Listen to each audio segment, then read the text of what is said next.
So picture a split screen in your mind for a second. On the left side, you've got the President of the United States delivering this highly polished primetime address straight from the Oval Office. Right, projecting total control. Exactly. He is declaring this historic, almost unbelievably swift military victory.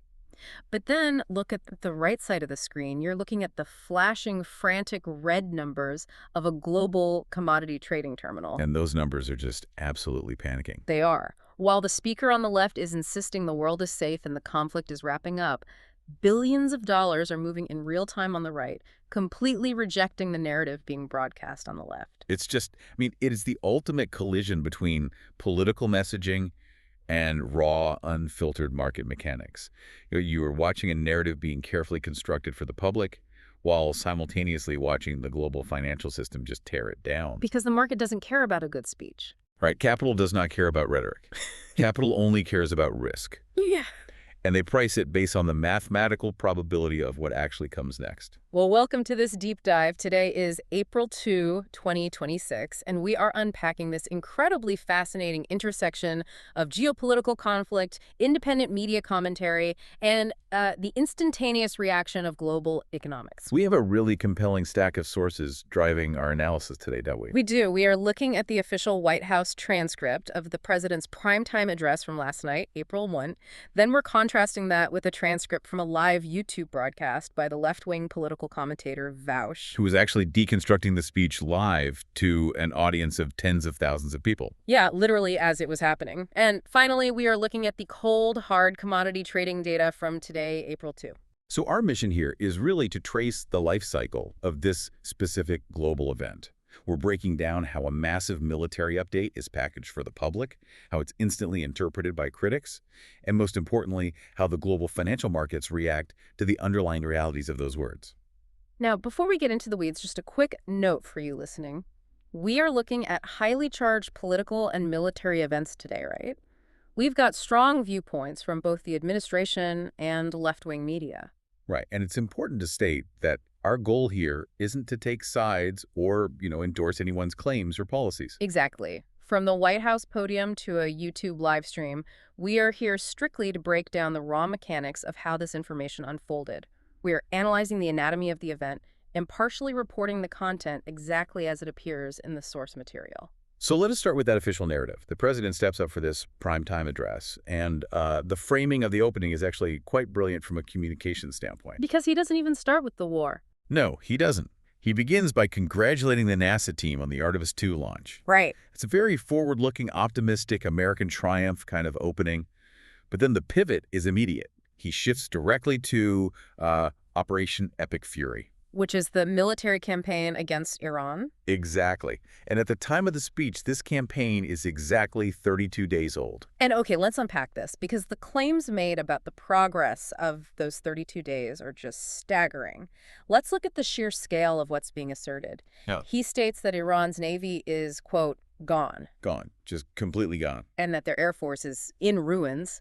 But the most striking metric of success he uses is regarding the government itself. He states that regime change has occurred. Which usually implies, setting up a new democratic government or a transitional council. Right, but he doesn't mean that. He claims regime change has occurred simply because the previous leadership is entirely dead. Wow. Yeah, it's using a purely biological metric to declare a geopolitical victory.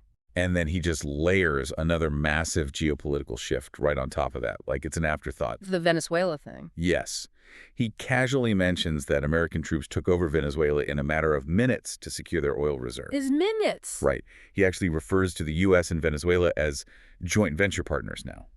And because of this rapid acquisition, he declares the United States is totally independent from Middle East oil. He is projecting an image of absolute unrivaled resource dominance.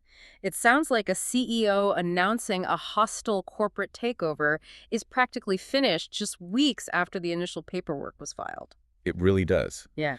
It's claiming a level of total operational success that is almost hard to comprehend in a modern military context. And to drive this point home to the American public, he deliberately anchors this 32-day operation against the weight of historical conflicts.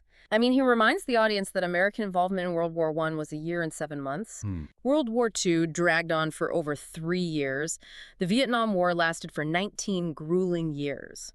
And then he contrasts all of that generational trauma with 32 days of Operation Epic Fury. What's fascinating here is the psychology behind that historical comparison. It is deeply intentional.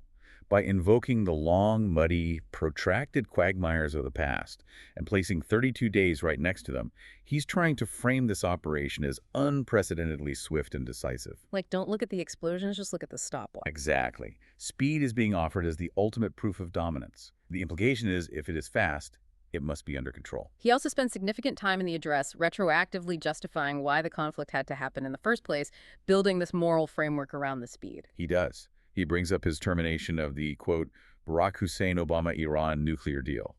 He claims that the previous administration flew $1.7 billion in cash to Iran to buy loyalty. So he's contrasting that perceived weakness with his current kinetic approach. Right. And he also highlights the sheer brutality of the Iranian regime. He points out that they recently killed 45,000 of their own protesting citizens. So the narrative architecture here is very sturdy. It's framed as a necessary, righteous, and lightning-fast eradication of a global threat.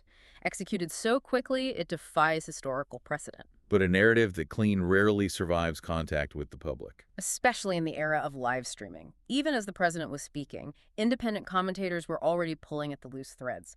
Which brings us to our second source, the real-time interpretation from the YouTube commentator Vaush. Yeah, he is watching this address live, and his takeaway from the exact same words is the polar opposite of a victory lap. Vaush views the entire address as a smokescreen. Totally. He critiques the delivery as ill-prepared, suggesting it reads like a disjointed series of social media posts. But his core analytical argument is that the administration is attempting to pitch an impending desperate escalation as a routine mopping-up phase. He thinks the public is being sold a bill of goods. He thinks they're masking a massive new phase of the war under the guise of winding it down. I have to play devil's advocate here, though, just based on the text of the speech itself. The president explicitly stated that the hard part is done. He did say that. And he pointed out that the military deliberately has not targeted Iran's oil infrastructure because he wants to leave them a chance to survive and rebuild eventually. He laid out a very specific timeline and threat. The electrical grid threat. Right. He said if no deal is made, they will simultaneously hit the electric generating plants in 2 or 3 weeks to send them back to the Stone Ages. If he is putting a 2 to 3 week expiration date on the heavy bombing, isn't that inherently a wind-down strategy? Well, it creates the illusion of a timeline, certainly. Huh. But this raises an important question because Vaush zeroes in on the empty space in the speech. What he didn't say. Exactly. What is completely absent? There is no logistical framework for an exit strategy. Right. For instance, the president mentions that the vital Strait of Hormuz, which is a massive choke point for global shipping, will just open up naturally once the conflict resolves. It's open up naturally. Right. And to a critic analyzing military strategy, global shipping lanes do not just open up naturally after a month of heavy bombardment. No, you have to actually secure them. Precisely. So the lack of a concrete plan for securing the region signals to Vaush that the administration actually has no idea how to safely extract itself from the conflict. And Vaush takes that lack of an exit plan and connects it to a much darker theory regarding Operation Midnight Hammer. Yeah, this is where the analysis gets highly tactical. In the speech, the president boasts about Operation Midnight Hammer, which was a previous strike where U.S. B-2 bombers obliterated underground nuclear facilities. Right. Vaush connects this to inside reporting that suggests the administration might actually be planning to send ground troops to extract uranium from those bomb sites. He refers to it as a dig site operation. Wait, sending ground troops into a recently bombed, highly radioactive crater to secure nuclear material, that is not a wrap-up task. No, not at all. That is a massive, complex, incredibly dangerous logistical nightmare. And that's exactly his point. Vaush's interpretation is that the administration realizes this ground operation is going to be incredibly messy. It'll likely result in casualties. Oh, I see. Therefore, this entire primetime address, the 32-day victory lap, The historical comparisons to Vietnam, it's all a preemptive framing mechanism. To condition the public. Right. The president is trying to get the public to view an impending ground invasion not as a terrifying escalation of a new war, but as a minor, confident cleanup task of a war that is already won. The contrast is just jarring. I mean, the official narrative says we are 32 days in, the enemy is decimated, we hold all the cards. And the real-time critics narrative says they have no exit plan, the situation is spiraling, and they are preparing the public for boots on the ground in a radioactive zone. Now, if you are just a citizen watching this unfold, you usually just have to weigh those two opinions, look at your political leanings, and decide what makes more sense to you. True, but the global economy does not have the luxury of forming political opinions.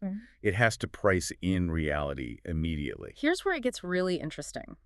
Let's look at the commodity markets, because while the politician is speaking and the critic is talking, the global financial markets are voting with billions of dollars in real time. And they are voting very loudly. Yeah. During Vaush's live stream, there's this incredible micro event that perfectly illustrates this. He's interacting with his live chat, and there is a viewer named River.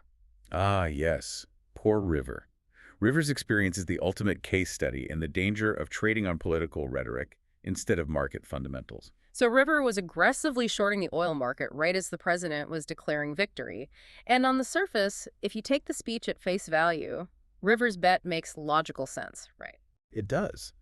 If the president of the United States says the war in the Middle East is basically over, that we have entirely secured Venezuela's oil reserves, and that the U.S. is independent from Middle Eastern oil, then the global supply of oil should be perfectly safe. Prices should absolutely plummet. right, but the market algorithms were listening to the subtext, not the applause lines. Vaush literally watches live on his stream as oil futures spike from $98 to $103 right during the broadcast. Just massive instant movement. And River allegedly lost $20,000 in a matter of minutes because he bet on the rhetoric while the market was betting on the risk. Let's look at the macroeconomic data from the very next day, April 2, because it validates that real-time panic on a massive scale. Yeah, let's talk about those numbers. Despite the president's assurances of drill, baby, drill, and this supposed new bulletproof alliance with Venezuela, the energy sector went completely haywire. Crude oil hit $112.42 a barrel. $112. That is a 12.3% jump in a single day. In one day. And year-to-date, crude oil is up over 50%. Heating oil spiked 11.6% just on April 2 alone. Natural gas, gasoline, everything tied to energy, saw incredible volatility.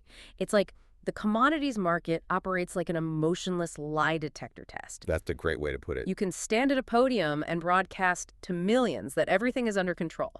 But the traders and the algorithmic trading bots are looking at the foundational mechanics of global supply. And when they parsed the president's speech, they found a specific phrase that triggered absolute panic regarding the global supply chain. The delayed courage comment. Yes. If we connect this to the bigger picture, this phrase is everything. In the speech, the president blames the rising gas prices at home on Iranian attacks on commercial oil tankers. Okay, sure. But instead of pledging the might of the U.S. Navy to protect those tankers, he tells other countries that rely on the Strait of Hormuz that they need to build up some, quote, delayed courage. Basically telling them to go to the strait and protect it themselves. Exactly. He abdicates direct U.S. military protection for the most vital shipping lane in the global oil market. That is wild. Telling global shipping companies to find delayed courage in the Strait of Hormuz is it's like a police department announcing they're no longer patrolling the most dangerous highway in the state, but assuring delivery drivers they are welcome to arm themselves. Right. And what happens? The market immediately prices in the cost of the ensuing car wrecks. That is the exact mechanism of the panic. The U.S. president essentially announced, we just bombed a major regional power for 32 days. We are threatening to bomb their electrical grid in 2 or 3 weeks. And by the way, we aren't going to secure the primary shipping lane for global oil. If you are an algorithm pricing oil futures, that is a recipe for absolute supply chain chaos. The algorithms don't care about the 32-day victory lap. No. They hear the promise of 2 to 3 more weeks of heavy bombing. They process the lack of naval protection, and they realize exactly what Vaush realized. That we are in it for the long haul. We're in it for the long haul. The market priced in a prolonged, messy, and highly destructive regional conflict where oil supply lines are severely threatened. They completely rejected the narrative of a swift, clean victory. And the repricing happens while the words are still echoing in the broadcast room. Exactly. The market absorbs the geopolitical posture, calculates the risk of a blocked strait or a ground invasion at a dig site, and immediately adjusts the cost of energy globally. You know, if you are listening to this, it is very easy to treat a primetime speech or a YouTube live stream as something distant. It feels like a movie playing out on your phone. Yeah, it feels disconnected from real life. But the fallout of this collision between political narrative and market reality is literally waiting for you at your local gas station. The macroeconomic data trickles down to your microeconomic reality with terrifying speed. Because energy is the foundational cost of everything. If the price of moving goods spikes, the price of the goods themselves must spike. Looking at the April 2 data, gasoline on the commodity index is sitting at $3.27 a gallon. That is nearly a 6% jump in a single day. Wow. And looking year over year, it is up 91.46%. The cost of gas has almost doubled. And because global supply chains run on fuel, it affects the cost of everyday life. The data we are looking at even tracks things like U.S. eggs. Oh, right, the egg prices. Yeah, despite dropping a fraction of a percent for the day on April 2, egg prices are up over 60% for the month. Everything is connected to that barrel of crude oil. It illustrates the profound fragility of the global system. A single speech, crafted to project absolute American strength and dominance, inadvertently highlighted massive vulnerabilities in the global supply chain. By telling the world they had to protect their own oil shipments, the administration triggered a cascading effect that hits the consumer's wallet almost instantly. Which brings us back to where we started. We opened this deep dive by talking about that split screen.